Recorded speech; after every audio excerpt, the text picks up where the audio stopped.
السلام عليكم ورحمة الله وبركاته.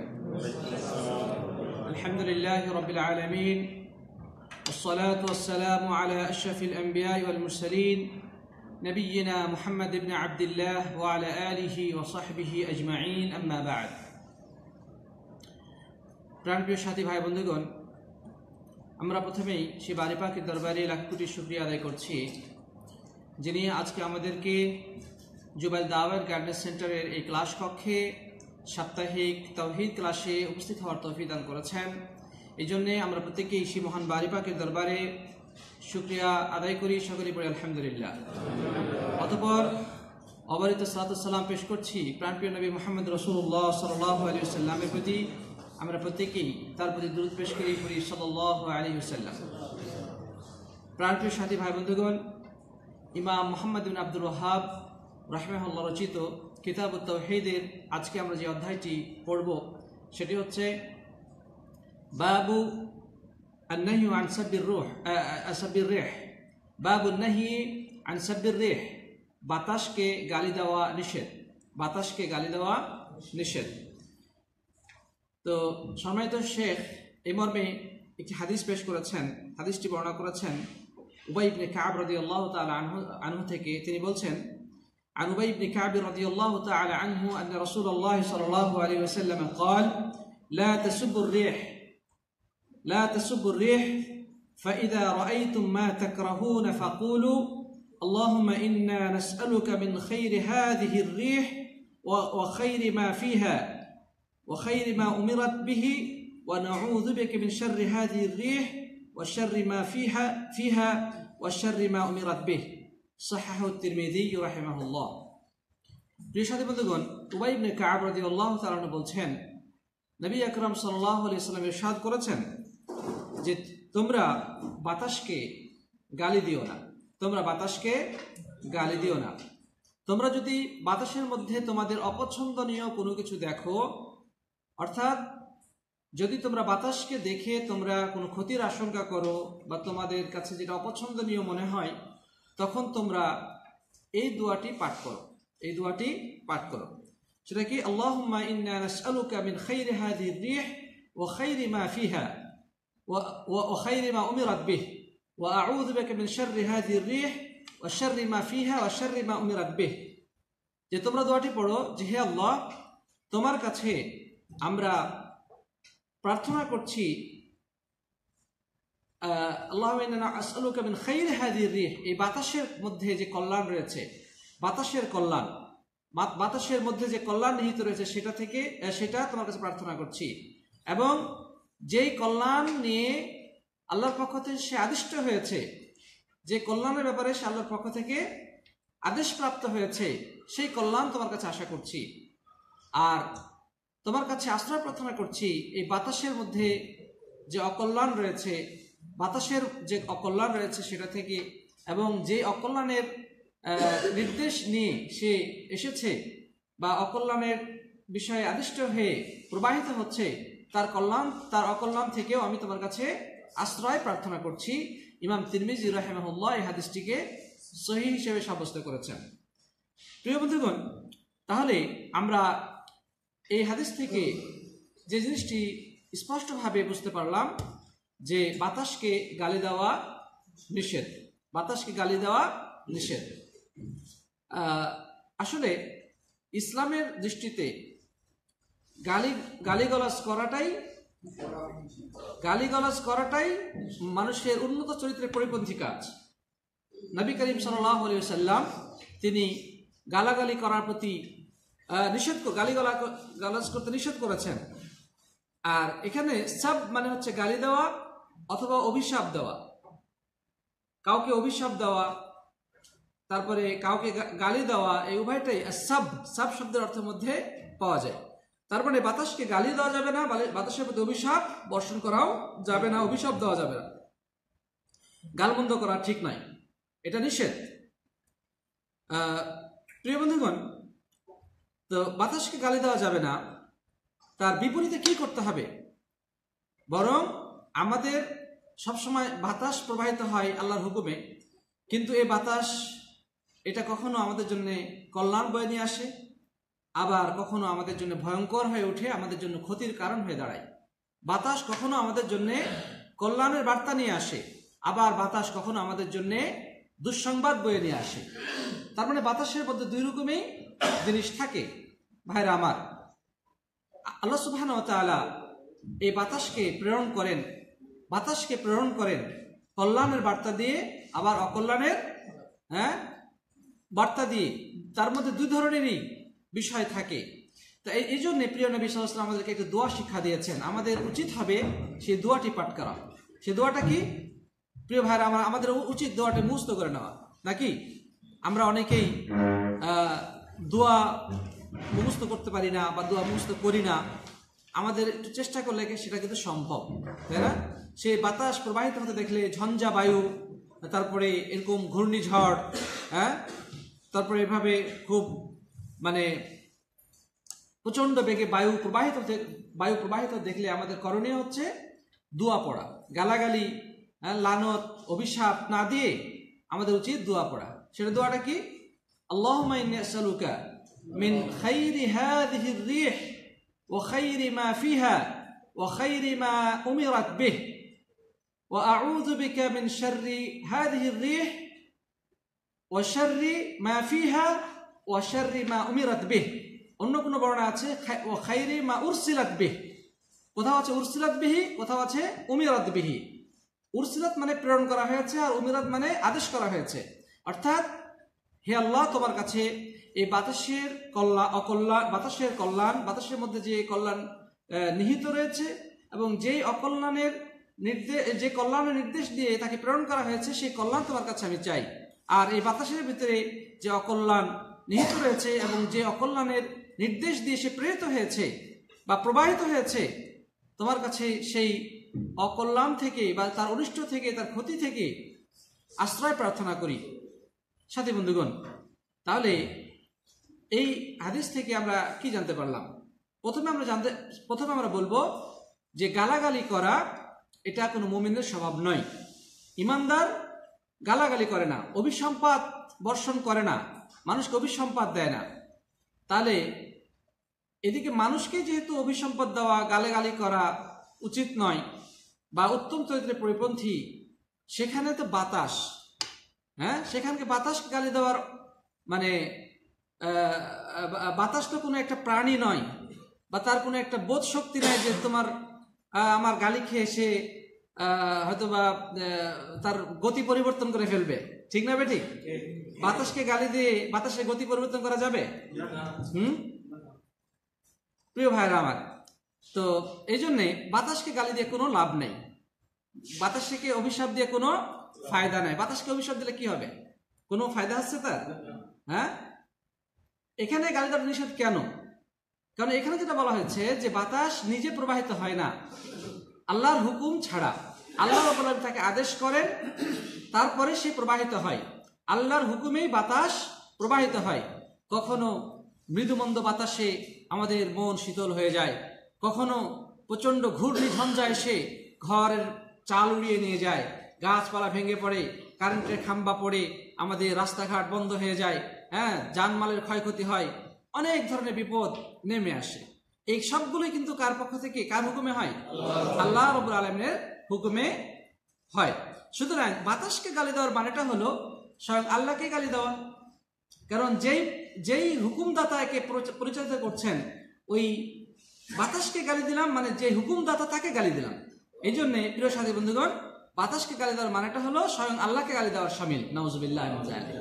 অনুরূপভাবে অন্য হাদিসে রয়েছে যে তোমরা যুগকে গালাগালি করো না। লা তাসুবুদ দাহর ফাইন্নি দাহর বা আও ফাইন্নি আদ-দাহর। আল্লাহ রাসূল সাল্লাল্লাহু আলাইহি ওয়াসাল্লাম বলছেন যে তোমরা যুগকে গালাগালি করো না, কারণ আমি তো যুগ, অর্থাৎ আমি যুগের পরিবর্তন ঘটাই। যুগের এই সময়কে কে পরিচালনা করেন? আল্লাহ সুবহানাহু ওয়া তাআলা। এই দিন রাত্রির আবর্তন কার হুকুমে হয়? সপ্তাহ মাসের পরে আরেক নতুন মাসের আবির্ভাব ঘটে, মাস শেষ হলে আরেক মাস আসে, এভাবে করে বছর গড়িয়ে যায়, বছর শেষে আরেক বছর আসে। এই যে একটা পরিক্রমা, এটা আদি সৃষ্টির শুরু থেকে নিয়ে যে চলে আসছে, এটা কি যুগের নিজস্ব কোনো ক্ষমতা আছে? এই যুগকে কে পরিচালনা করছেন? আল্লাহ। তাহলে যুগকে গালি দেওয়া মানে স্বয়ং আল্লাহকে গালি দেওয়া। ঠিক এরকম এখানেও প্রিয় বন্ধুগণ, বাতাসকে গালি দেওয়া মানে আল্লাহকে গালি দেওয়া। কারণ বাতাস নিজে নিজে কারো ক্ষতি করার জন্য ছুটে আসে না। হ্যাঁ, বাতাসের নিজস্ব কোনো ক্ষমতা শক্তি নাই যে কারো উপকার করে দিয়ে যাবে, কাউকে ক্ষতি করে দিয়ে যাবে, বরং সে আল্লাহর হুকুমে প্রবাহিত হয়। আল্লাহ যেখানে তাকে যেভাবে প্রবাহিত হওয়ার নির্দেশ দেয় সে সেভাবে আসে। কখনো কল্যাণের বার্তা বয়ে নিয়ে আসে, আবার কখনো অকল্যাণ বয়ে নিয়ে আসে। প্রিয় বন্ধুগণ, এখানে একটা ভিন্ন আঙ্গিকের একটা ব্যাখ্যা আপনাদের সামনে পেশ করতে চাই। আমরা যে দেখি যে প্রচন্ড বাতাস, ঝড়, হ্যাঁ, ঝঞ্ঝা বায়ু সবকিছুকে এলোমেলো করে দিচ্ছে, তখন আমাদের স্বাভাবিকভাবে অনেক সময় মন খারাপ হয়ে যেতে পারে। কিন্তু আল্লাহ সুবহানাহু ওয়া তাআলা এই যে ঝড় বায়ু প্রবাহিত করেন, ঝঞ্ঝা বায়ু প্রবাহিত করেন, এটার কারণটা কি? এর কি কারণ এর পেছনে বলেন? একটা হচ্ছে যে মানুষের যে খারাপ আমল করে তার জন্য আল্লাহ তাআলা তাদেরকে শাস্তি হিসেবে প্রেরণ করেন। আচ্ছা, আর কি কারণ থাকতে পারে বলেন? এটা মুমিনদের জন্য পরীক্ষা, মুমিনদের জন্য পরীক্ষা হিসেবে। হ্যাঁ, পাপীদের জন্য শাস্তি আর মুমিনদের জন্য পরীক্ষা। জি, তারপরে আর কি কারণ হতে পারে? কিছু সময় কাফেরদের জন্য সতর্ক স্বরূপ আল্লাহর শাস্তি সতর্ক হিসেবে, সতর্কতা হিসেবে, যে তোমরা সতর্ক হয়ে যাও আল্লাহ সুবহানাহু ওয়া তাআলা। আমরা হ্যাঁ, আর কি হতে পারে কারণ?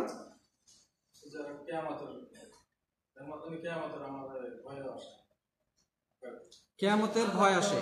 এইসব আমাদের হইলো এটা আল্লাহ পাক এটাও নিতে পারে যে আমার মুমিন বান্দাদের মনে ভিতরে কতটুকু ধৈর্য আছে, কতটুকু সবুর করতে পারে এই পরীক্ষা স্বরূপ। অর্থাৎ আপনি বলতে যাচ্ছেন যে, বা কয়েকজন ভাই যে কথা বলেছেন যে এই বাতাস কখনো প্রচন্ড বেগে ধেয়ে আসে, প্রচন্ড ঝড় ঝঞ্ঝায়, হ্যাঁ, আমাদের সবকিছু এলোমেলো হয়ে যায়, উলটপালট হয়ে যায়। এর দুটি কারণ আপনারা উল্লেখ করেছেন। একটি হচ্ছে যে পাপাচারীদের প্রতি আল্লাহ রাব্বুল আলামিনের পক্ষ থেকে শাস্তি, আর ইমানদারদের জন্য পরীক্ষা। ধন্যবাদ, খুব সুন্দর বলেছেন। আল্লাহ রাব্বুল আলামিন এই ঝঞ্ঝা বায়ু দ্বারা পূর্বের অনেক কওমকে ধ্বংস করে দিয়েছিলেন তাদের পাপাচারিতা ও অবাধ্যতার কারণে। আল্লাহ সুবহানাহু ওয়া তাআলা কোরআনে কারীমের মধ্যে উল্লেখ করেছেন, ওয়া আম্মা আদুন ফাউহলিকু বিরিহিন সারসারিন আতিয়া, আর আদ গোত্রকে ধ্বংস করা হয়েছিল এক প্রচন্ড ঝঞ্ঝা বায়ুর দ্বারা। আল্লাহ সুবহানাহু ওয়া তাআলা আদ সম্প্রদায়ের উপরে প্রচন্ড ঝঞ্ঝা বায়ু প্রেরণ করেছিলেন, এবং সেই বায়ুর প্রভাবে, সেই ঝঞ্ঝা বায়ুতে তারা ছিন্ন ভিন্ন হয়ে গিয়েছিল, তারা ধ্বংসস্তূপে পরিণত হয়েছিল। আল্লাহ সুবহানাহু ওয়া তাআলা সেই আদ জাতির প্রতি তার শাস্তি হিসেবে তাদেরকে শিক্ষা দেওয়ার উদ্দেশ্যে, মানব জাতির শিক্ষার জন্যে তিনি এই ঝঞ্ঝা বায়ু প্রেরণ করে ঝড় তুফান দিয়ে তাদেরকে দুনিয়া থেকে নিশ্চিহ্ন করে দিয়েছিলেন। প্রিয় বন্ধু, আল্লাহ সুবহানাহু ওয়া তাআলা কোরআনে কারীমের মধ্যে এই কথা উল্লেখ করেছেন। হ্যাঁ, আবার এখান থেকে আমরা এটাও শিক্ষা নিতে পারি যে আল্লাহ সুবহানাহু ওয়া তাআলা বাতাস প্রেরণ করে আমরা আজকে যারা অবাধ্য রয়েছে তারা যেন শিক্ষা দিতে পারে ভবিষ্যতের জন্যে যে আল্লাহ সুবহানাহু ওয়া তাআলা তার ক্রোধ অত্যন্ত কঠিন, তার হুকুমে বাতাস প্রবাহিত হয়। সুতরাং আল্লাহ সুবহানাহু ওয়া তাআলা ইচ্ছা করলে যে কোনো মুহূর্তে যে কোনো অপরাধী গোষ্ঠীকে চিরতরে ধ্বংস করতে পারে, কখনো বাতাস দ্বারা, কখনো জলোচ্ছ্বাস দ্বারা, কখনো ভূমিকম্প দ্বারা, কখনো পোকামাকড় দ্বারা, কখনো আগুন বর্ষণের দ্বারা, কখনো প্রিয় বন্ধুগণ এভাবে প্রাকৃতিক দুর্যোগ সৃষ্টি করে আল্লাহ সুবহানাহু ওয়া তাআলা এই সমগ্র বিশ্ব মানবতাকে ধ্বংসস্তূপে পরিণত করতে পারেন মুহূর্তের মধ্যে। এটা তার শক্তির বাইরে নয়, এটা তার অবশ্যই ক্ষমতার ভিতরে। এই জন্য মানুষকে আল্লাহ সুবহানাহু ওয়া তাআলা মাঝে মাঝে কি করেন? পরীক্ষা করেন বা মানুষকে সতর্ক করে দেন। আচ্ছা, আবার আরেকটি ব্যাখ্যা আপনাদের সামনে, একটু ভিন্ন ব্যাখ্যা যেটা বলতে যাচ্ছিলাম, এক শেখের বক্তব্যে আমি কথাটা শুনেছিলাম যে আমরা বাহ্য দৃষ্টিতে এই ঝড় তুফানকে দেখে অনেক সময় রাগান্বিত হয়ে যায়, মন খারাপ হয়, কিন্তু এই ঝড় তুফানের একটা ফায়দা আছে, যে ফায়দাটা আমরা সহজে চিন্তা করি না। তিনি ব্যাখ্যাটা এভাবে দিয়েছিলেন যে এই যে সারা পৃথিবীব্যাপী কল কারখানা, ইন্ডাস্ট্রি, বিভিন্ন জায়গা থেকে যে ধোঁয়া উদ্গীরণ হচ্ছে, এই ধোঁয়া বাষ্প আকারে উপরে চলে যাচ্ছে। এই ধোঁয়াগুলো কোথায় যায়? সব বায়ুমণ্ডলে জমা হয়। হ্যাঁ, এই যে বাষ্পগুলো, এগুলো কিন্তু মানব জাতির জন্য মারাত্মক ধ্বংসাত্মক, এগুলো বিষাক্ত, এগুলো স্বাস্থ্যের জন্য অত্যন্ত ডেঞ্জারাস, ক্ষতিকারক। এগুলো সব বায়ুমণ্ডলে কি হয়, সেখানে হ্যাঁ উপরে যা জমা হয়ে যায়, জমা হয়। এই যেমন আপনারা এই ইন্ডাস্ট্রিয়াল এলাকায় আমরা দেখি, আপনার ইউরোপ, আমেরিকা বা রাশিয়া, চীন, যারা বড় বড় আরো যে উন্নত কান্ট্রিগুলোতে আছে, সেখানে আরো বড় বড় কি আছে, হ্যাঁ কলকারখানা ইন্ডাস্ট্রি আছে। সেখানকে দেখবেন যে মানে দিন রাত কি পরিমাণ গ্যাস, কি পরিমাণ বাষ্প, হ্যাঁ জীবাণু দূষিত বাতাস বের হচ্ছে এবং সেগুলো সব উপরে জমা হচ্ছে। তো এই যে বাতাসগুলো, এগুলো যদি মানব জাতির উপরে প্রবাহিত হয়, মানব জাতি ধ্বংস হয়ে যাবে, ক্ষতিগ্রস্ত হবে। এই জন্য আল্লাহ সুবহানাহু ওয়া তাআলা কি করেন? প্রচন্ড ঝড় প্রেরণ করেন, প্রচন্ড বাতাস প্রেরণ করেন। বাতাস প্রেরণ করে তিনি কি করেন? সেই আকাশে বা যে আবহাওয়ার মধ্যে যে দূষিত আবহাওয়া বিরাজ করছিল, হ্যাঁ সেটাকে তিনি কি করেন? ঝড়ের মাধ্যমে অনেক দূরে নিয়ে চলে যান। সেটা যে বৃষ্টির সাথে সাগরের মধ্যে ফেলে দেন, অথবা বড় বড় যে জঙ্গল রয়েছে, বন বনাঞ্চল রয়েছে, পাহাড় পর্বত রয়েছে, সেগুলোতে গিয়ে সেগুলো কি করে? এগুলোকে মাটিতে ওখানে ফেলে দেন। এই ফেলে দেওয়ার ফলে, ঝড় তুফান শেষ হওয়ার ফলে, বৃষ্টি বাদল শেষ হওয়ার পরে আবহাওয়াটা কি হয়ে যায়? পরিচ্ছন্ন হয়ে যায়, সুন্দর হয়ে যায়। এই আবহাওয়াটা মানব জাতির জন্য খুবই উপকারী, কল্যাণকর, স্বাস্থ্যসম্মত। সুতরাং এই বাতাসের মাধ্যমে আল্লাহ সুবহানাহু ওয়া তাআলা এই বিশ্বের মধ্যে এই যে মানুষের জীবন ধারণের একটা, তিনি বেঁচে থাকার উপযুক্ত পরিবেশ সৃষ্টি করে দেন মাঝে মাঝে ঝড় তুফান দিয়ে। সুবহানাল্লাহ। হয়তোবা কারো ক্ষতি হয়ে যায়, হয়তোবা কোনো জাতির অনেক সময় ক্ষতি হয়ে যায়, কিন্তু এটা সমগ্র মানব জাতির জন্য বিরাট কল্যাণ কর হয়ে দাঁড়ায়, যেটা আমরা সহজভাবে আমরা চিন্তা করতে পারি না। কিন্তু আল্লাহ সুবহানাহু ওয়া তাআলা এইভাবে ঝড় তুফান দিয়ে এই পরিবেশকে দূষণমুক্ত করেন, যেটা আল্লাহ সুবহানাহু ওয়া তাআলার হিকমত। তার হিকমতের ব্যাপারে আমরা খুবই মানে গাফেল, তার ব্যাপারে আমরা জানি না বা আমরা অতটা জ্ঞান রাখি না। কিন্তু আল্লাহ সুবহানাহু ওয়া তাআলা হয়তোবা এই একটি উদ্দেশ্যেও এভাবে ঝড় তুফান দিয়ে আমাদেরকে পৃথিবীর বুকে বেঁচে থাকার একটা পরিবেশ সৃষ্টি করে দেন। সুবহানাল্লাহ। তারপরে বাতাস আরো কাজে লাগে, ঝড় তুফান বাতাস আরো কাজে লাগে। কিন্তু আমরা জানি যে দুটি গাছ, ফলের গাছ, একটি হচ্ছে পুরুষ, আরেকটা হচ্ছে নারী। পুরুষ এবং নারী, এই পুরুষের পরাগায়ন হবে এই নারীর গাছে যতক্ষণ পর্যন্ত এই পরাগটা না যাবে ততক্ষণ পর্যন্ত সেখানে কি হবে না? ফল হবে না। সেটা আল্লাহ সুবহানাহু ওয়া তাআলা কয়েকভাবে করে থাকেন। কখনো মৌমাছি, প্রজাপতি, বিভিন্ন ধরনের যে সমস্ত ছোট ছোট আপনার পিপিলিকা বা যে সমস্ত আছে আপনার কীট পতঙ্গ আছে, এই ফুল থেকে পরাগ নিয়ে তারা কিন্তু আরেক ফুলে যেয়ে বসে, এক গাছ থেকে আরেক গাছে উড়ে যায়। তখন এর মাধ্যমে সেটা কি পরাগায়ন হয় এবং সেখানে সেটা কি হয়? সেখানে ফল ধরে। না কিন্তু ফল হবে না। আল্লাহ সুবহানাহু ওয়া তাআলা এই কাজটা কখনো কখনো বাতাসের মাধ্যমেও করেন, বাতাস প্রেরণের মাধ্যমেও এই কাজটা করে থাকেন। যে যখন একই মনে করেন যে বাগানের মধ্যে কিছু গাছ আছে আপনার পুরুষ গাছ, কিছু আছে নারী প্রজাতির গাছ, আল্লাহ সুবহানাহু বাতাস প্রেরণ করে এই গাছের রেণু বা এই গাছের যেটাকে রেণুটা উড়িয়ে নিয়ে যে ওই গাছের মধ্যে দেন, এবং এইভাবে কিন্তু কি হয়ে যায়? পরাগায়ন হয় এবং সেটা কি হয়? আল্লাহ সুবহানাহু ওয়া তাআলার মাধ্যমে ফল সৃষ্টি করে থাকেন। এটাও একটি উপকার। তারপরে প্রিয় সাথী বন্ধুগণ, আমরা এই কথাও জানি বাতাসের মাধ্যমে আল্লাহ সুবহানাহু ওয়া তাআলা শত্রুকে ধ্বংস করে থাকেন। প্রিয় নবী সাল্লাল্লাহু আলাইহি সাল্লাম যুদ্ধের সময়, কোন যুদ্ধ এটা? খন্দক যুদ্ধ নাকি? খন্দক যুদ্ধের সময় যতটুকু আমার মনে পড়ছে যে আল্লাহ সুবহানাহু ওয়া তাআলা এমন ঝড় প্রেরণ করলেন যে কাফেররা যে আপনার খিমা বসিয়েছিল, তারা যে তাবু নিয়ে লোক লস্কর নিয়ে তারা যেভাবে মুসলমানদের বিরুদ্ধে শত্রু আক্রমণ করার জন্য তারা প্রস্তুতি নিয়েছিল, আল্লাহ সুবহানাহু ওয়া তাআলা এমন ঝড় পাঠিয়েছিলেন যে ঝড়ে সবকিছু তছনছ হয়ে গেছে, সবকিছু উড়ে চলে গেছে। আল্লাহ সুবহানাহু ওয়া তাআলা এর মাধ্যমে শত্রুকে ধ্বংস করে দিয়ে মুসলমানদের বিজয় দান করেছিলেন। সুবহানাল্লাহ। তাহলে আল্লাহ রাব্বুল আলামিন কখনো কখনো এই ঝড় প্রেরণ করে তার পক্ষ থেকে সেনাবাহিনীর কাজ করে দেয়, সেনাবাহিনীর কাজ করে দেয়, শত্রু বাহিনীকে ধ্বংস করে দেয়। তাহলে আল্লাহ সুবহানাহু ওয়া তাআলা কখন কোন উদ্দেশ্যে এই ঝড় প্রেরণ করেছেন, বাতাস প্রেরণ করেছেন, প্রবল ঝঞ্ঝাবায়ু প্রেরণ করেছেন, এটা আমরা বাহ্য দৃষ্টিতে হয়তো অনেক সময় উপলব্ধি করতে পারি না, কিন্তু তিনি বাড়ি পাক, তিনি জানেন এই বিশ্ব চরিত্র কোথায় কি প্রয়োজন, তিনি সেটা জানেন। এই জন্যে আমরা বাতাস দেখলে বাতাসকে গালাগালি করবো না, বাতাসকে কি করবো না, গালাগালি করবো না, বাতাসকে অভিশাপ দিব না, বরং আমরা আল্লাহর কাছে দোয়া করবো, আল্লাহ এই বাতাসের মধ্যে যেটা কল্যাণকর সেটা তুমি আমাকে দাও, তুমি যে কল্যাণের বার্তা দিয়ে তাকে পাঠিয়েছো সেই কল্যাণ তুমি আমাকে দাও। হয়তো জানি না এই বাতাসের মধ্যে তুমি কোন কল্যাণের জন্য প্রেরণ করেছো, তাই না? দুই রকমই আছে, ক্ষতিও হয় আবার মানে আপনার লাভও হয়।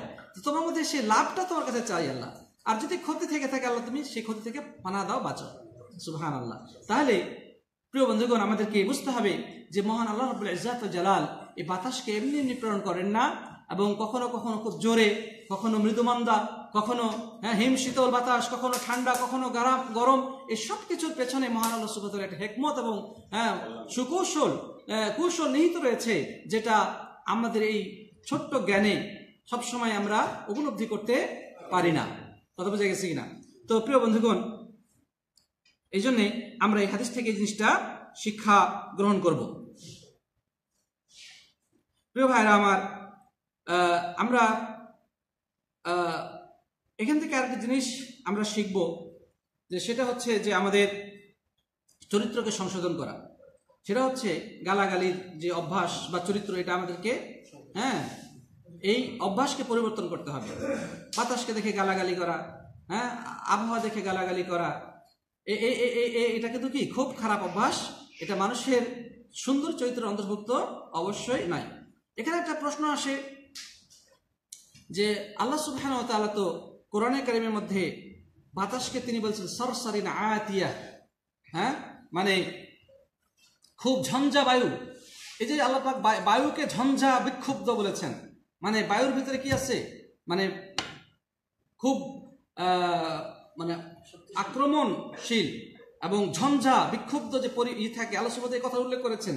তো এটা কি গালি হিসেবে না? এটা গালি হিসেবে না, বরং এটা বাতাসের একটা তার সে শক্ত খুব ভয়াবহ অবস্থায় বা ভয়াবহ গতিতে প্রবাহিত হয়, তারই অবস্থাটা বর্ণনা করা হয়েছে। এখানে গালি দেওয়া কিনা উদ্দেশ্য নয়। সরসরিনা আতিয়া এই শব্দ দ্বারা বাতাসকে গালি দেওয়া উদ্দেশ্য করা হয় নাই, বরং বাতাসের অবস্থাটাকে বর্ণনা করা হয়েছে। এখানে আর একটা প্রশ্ন আসে যে অনেক সময় আমরা বলি যে আজকে বাইরে যাওয়া ঠিক হবে না, কারণ আবহাওয়াটা ভালো না, কিনা আবহাওয়াটা ভালো না, আবহাওয়া ভালো না, বাইরে যেও না, স্কুল কলেজ যাওয়ার দরকার নেই, আবহাওয়াটা খুব একটা ভালো লাগতেছে না। এভাবে বললে কি আবহাওয়াকে গালি দেওয়া হলো কিনা, বাতাসকে গালি দেওয়া হলো কিনা? এটা গালি হিসেবে আমরা তো বলি না, আমরা এটা বাতাসের অবস্থা বর্ণনা করি। এই কথা বলার দ্বারা যে আবহাওয়াটা ভালো না, বা পরিবেশ আবহাওয়া খুব খারাপ, এটা বলার দ্বারা মূলত আমাদের বাতাসকে গালি দেওয়ার উদ্দেশ্য থাকে না, তার অবস্থাটা বর্ণনা করার উদ্দেশ্য থাকে। যে আবহাওয়া, আব মানে কি পানি। আমরা অনেকে আবহাওয়া শব্দের ব্যবহার করি, কিন্তু আমরা কি জানি যে এটা আরবি, এটা বাংলা শব্দ না, এটা মূলত সম্পূর্ণ এটা ফার্সি শব্দ। আবহাওয়া শব্দটা আমরা বলি, এটা মূলত ফার্সি থেকে আসছে। আব হাওয়া, আব মানে হচ্ছে পানি, হাওয়া মানে হচ্ছে বাতাস, ফার্সি শব্দ যেটা। হাওয়া শব্দটা আরবিতেও ব্যবহৃত হয়, আল হাওয়া, হাওয়া শব্দটা 100% আরবিক শব্দ। আমরা যে বলি হাওয়া, এই হাওয়া শব্দটা 100% আরবিক শব্দ এটা, এবং আল হাওয়া এই শব্দটাই আরবিতে ব্যবহৃত হয়, ঠিক আছে? তো যাই হোক, যে কথা বলতে যাচ্ছিলাম যে আবহাওয়া বা মানে বৃষ্টি বাদল, জলবায়ু, আমরা বর্তমানে এখন বলতেছি জলবায়ু। আবহাওয়ার বিপরীত শব্দ হচ্ছে জলবায়ু, কারণ আব মানে হচ্ছে জল, হাওয়া অর্থ হচ্ছে বায়ু, জলবায়ু মানে আবহাওয়া, একই অর্থ, ঠিক আছে? তো কিন্তু আবহাওয়াটা হচ্ছে ফার্সি আর জলবায়ুটা হচ্ছে বাংলা, এর মধ্যে কোনো ডিফারেন্স নেই। তো আমরা যে কথা বলতে চাচ্ছিলাম যে বাতাসকে বা আবহাওয়াকে আমরা বলতে পারি না যেটা এখন আবহাওয়াটা খারাপ, আজকে যাওয়া ঠিক হবে না বাইরে। এটা কিন্তু আসলে আমাদের গালি দেওয়ার উদ্দেশ্য থাকে না, উদ্দেশ্য থাকে যে এই আবহাওয়াটা আমাদের জন্য ক্ষতিকারক হতে পারে বা তার বৈশিষ্ট্যটা বর্ণনা করা। হ্যাঁ, সুতরাং এতে ইনশাআল্লাহ কোনো কি নেই, অসুবিধা নেই। তো কথা আজকে আর লম্বা না করে আমরা এই হাদিস থেকে শিক্ষা গ্রহণ করি। আল্লাহ তাআলা আমাদের সবাইকে তৌফিক দান করেন। আল্লাহুম্মা আমিন। হাযা সাল্লাল্লাহু আলা নবিয়িনা মুহাম্মদ ওয়া আলা আলিহি ওয়া সাহবিহি আজমাইন। আসসালামু আলাইকুম ওয়া রাহমাতুল্লাহি ওয়া বারাকাতুহু। জি, প্রশ্ন থাকলে বলুন। বাতাসের মাধ্যমে তো ফেরেশতাদের কথাবার্তা আদান প্রদান হয়, একটা হাদিসে আছে। হতে পারে।